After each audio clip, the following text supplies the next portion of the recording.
Did you know that if you live in Utah, it's harder to predict what the long-term weather patterns will be like than if you lived in Portland or Santa Fe? It's not because we have bad meteorologists or lack federal funding.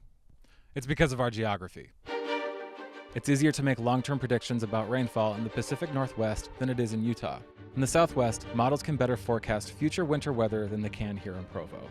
There are paths in the sky that concentrated water travels along. These paths start in the tropics and around the globe.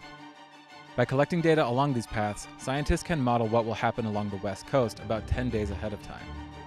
These rivers in the sky are sort of like a garden hose. If I'm aiming my hose at a wall, I'll likely hit where I'm pointing it. That's a predictable outcome.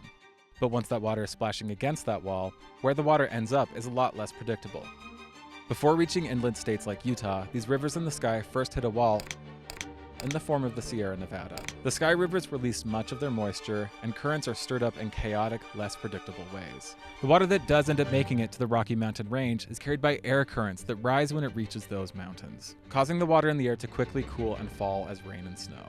So far, scientists haven't figured out how to accurately predict how much will be released, which is why sometimes a storm report that promises a few inches of snow can give us a few feet, and vice versa. Another way scientists predict weather is by analyzing the warm waters of El Niño and the cool waters of La Niña. A persistent El Niño is strongly predictive of a colder, wetter winter in the southwest. A persistent La Niña usually indicates a coming cold and wet winter in the northwest.